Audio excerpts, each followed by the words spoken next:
Dubai में गैर मुल्की बाशिंदों की 400 अरब डॉलर्स की जायदादों का डेटा लीक हो गया। 11 अरब डॉलर की जायदादों के साथ पाकिस्तानियों का दूसरा नंबर है।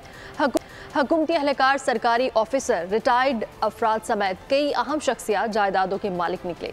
सदर आसिफ जरदारी के तीनों बच्चे, मोहसिन नकवी की अहलिया शर्जील मेमन और फैमिली अरकान के नाम भी शामिल हैं।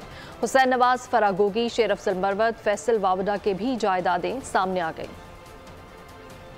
दुबई में गैर मुल्की बाशिंदों की 400 अरब डॉलर्स की जायदादों का डेटा लीक। 11 अरब डॉलर की जायदादों के साथ पाकिस्तानियों का दूसरा नंबर।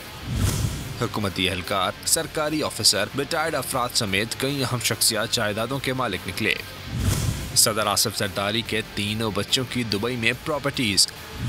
साबिक सदर मरहूम परवेज मुशर्रफ का नाम भी फहरिस्त में शामिल है। साबिक वज़ीर आज़म शौकत अज़ीज़ भी फहरिस्त का हिस्सा। हुसैन नवाज शरीफ भी दुबई में जायदाद रखते हैं। वज़ीर दाखिला मोहसिन नकवी की अहलिया भी जायदाद की मालिक। वज़ीर इत्तलात सिंध शर्जील मेमन और अहलिया के नाम भी फहरिस्त में शामिल हैं। सेनेटर फैसल वावडा, PTI के शेर अफजल मरवत, फरहत शहजादी और फराह गोगी ने भी जायदादें ले रखी हैं। सिंध के 4 अरकान कौमी असम्बली, बलूचिस्तान असम्बली के 6 से ज़ायद अरकान की भी जायदादें सामने आ गईं। सब्सक्राइब करें और बेल दबाएं ताकि कोई खबर रह न जाए।